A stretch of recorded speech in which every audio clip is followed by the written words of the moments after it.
Nutrition channel में आप सबका स्वागत है। आज हम खांसी के टॉपिक पर बात करेंगे जो बहुत छोटे बच्चों को हो जाती है और हम उनको किस तरह ठीक कर सकते हैं।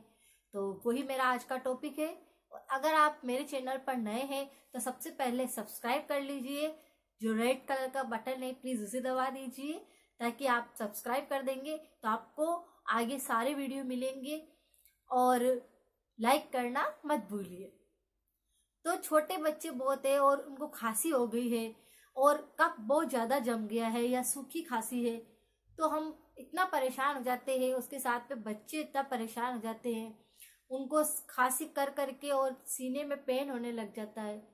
तो इसलिए कुछ घरेलू नुस्खे, कुछ होम रेमेडीज़ है जिसको हम फॉलो कर सकते हैं ताकि बच्चा जल्दी से ठीक हो जाए और उसकी खांसी इन सारी चीज़ों को करने के बाद बिल्कुल ठीक हो ही जाती है। तो चलिए टॉपिक की तरफ बढ़ते हैं।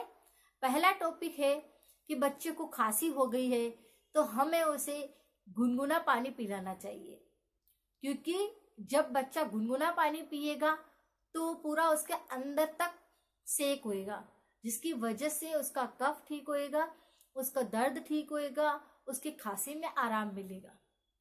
दूसरा पॉइंट ये है कि बच्चों को अदरक का रस निकाल लीजिए थोड़ा सा, और थोड़ा सा उस पर शहद मिक्स कर दीजिए।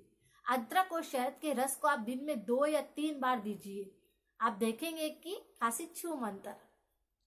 तीसरा टॉपिक ये है कि अगर आपके घर में तुलसी है तो तुलसी के कुछ पत्तों को तोड़ लीजिए और फिर उनको अच्छे से उसका रस निकाल लीजिए, उसमें भी आप शहद मिक्स करके दीजिए, आप देखेंगे कि खांसी में काफी आराम है।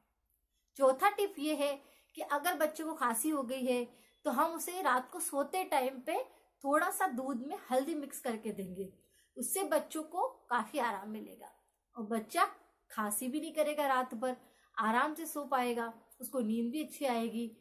और जायफल आता है बाजार में, तो हम वो जायफल लेके उसको घिस करके उसका काढ़ा या उसको दूध में मिक्स करके वो बच्चों को दे देंगे, उससे भी बच्चों को बहुत आराम मिलेगा। आप देखेंगे कि उसका जितना भी खांसी कफ है जमा हुआ वो धीरे धीरे निकलने लगा है।